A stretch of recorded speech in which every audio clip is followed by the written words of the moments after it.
Баршаңызға қайырлы күн достар. Бүгін сіздермен өте дәмді брауни тортының рецептімен бөліскім келіп отыр. Брауни негізінен шоколадты сүйіп жейтіндер үшін өте керемет десерт. Өте оңай әрі тез жасалады. Менімен бірге болып, бірге даярлаңыздар. Видео рецепті көрмес бұрын міндетті түрде менің каналыма тіркеліп, қоңырауды басып қойыңыз. Сонда сіз әртүрлі торттар мен десерттердің, тағамдардың мастер-классын жіберіп алмайтын боласыз. Брауни үшін бізге 180 грамм темный шоколад, 150 грамм сары май, 120 грамм қант, 1 шымшым тұз, 4 дана жұмыртқа, 100 грамм ұн, 200 граммдай шие және 33% сливки қажет. Алдымен шоколад пен сары майды на водяной бане ертіп аламыз. Ол үшін бір ыдысқа су құйып, үстіне ыдыс қойып, үстіне сары май мен шоколадты саламыз. Астындағы су үстіндегі ыдысқа тиіп тұрмауы тиіс. Газға қойып, араластырып отырып, шоколад пен сары майды ертіп аламыз. Шоколад пен сары май әбден ерген уақытта оған 1 шымшым тұз және қанттың барлығын қосып, қант әбден ергенге дейін жақсылап араластырамыз. Шоколадты массамыз аздап суығаннан кейін оған жұмыртқаларды біртіндеп отырып қосамыз. Бір жұмыртқаны саламыз, содан соң оны венчикпен біркелкі массаға айналғанға дейін жақсылап араластырамыз. Артынан екінші жұмыртқаны саламыз, оны да венчикпен жақсылап араластырамыз. Осылайша 4 жұмыртқаның барлығын қосып, жақсылап араластырып, біркелкі массаға айналдырып аламыз. Осы шоколадты массамызға барлық ұнымызды елеп отырып саламыз. Ешқандай ұн түйіршіктері қалмағанға дейін жақсылап араластырамыз. Негізінен брауни тортына разрыхлитель қоспайды, себебі оның ортасы сулы болып пісуі қажет. Егер брауни тортының аздап көтерілгенін қаласаңыз, ұнға 1 шай қасық разрыхлитель қосып, араластырып қолданасыз. Дайын болған массамызға шиенің барлығын қосып, жақсылап араластырамыз.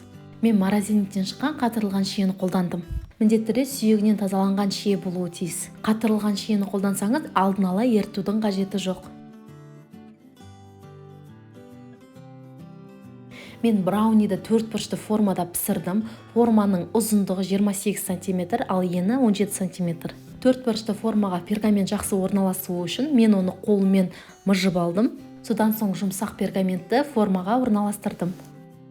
Дайындап алған браунидің массасын формамызға құямыз. 180 градуста қызып тұрған пеште 30 минут пісіреміз. Ең бастысы брауни кеуіп кетпесі үшін духовкада көп ұстамаңыз. Брауни піскен уақытта оның ортасы сулы болып тұруы тиіс. Брауни піскеннен соң оны духовкадан шығарып, оны аздап суытып аламыз. Өзімізге ыңғайлы етіп, 4 бұрышты бөліктерге бөліп аламыз. Брауниге крем ретінде взбитые сливки мен ұсынсаңыз болады. Міндетті түрде 33%-дан жоғары сливки болуы тиіс. Оны бір ыдысқа құйып, әбден көпіргенге дейін миксерлейміз. Егер кремнің тәтті болғанын қаласаңыз, 1 шай қасық сахарная пудра қосып жіберсеңіз болады. Кремді торттың бетіне қасықпен жақсаңыз болады, немесе мен секілді арнайы насадканы пайдалана отырып, бетіне крем етіп жағып шықсаңыздар болады. Арнайы насадканы қолдану арқылы брауни тортына кремді жағатын болсаңыз, ол дастарханда өте әдемі көрінеді.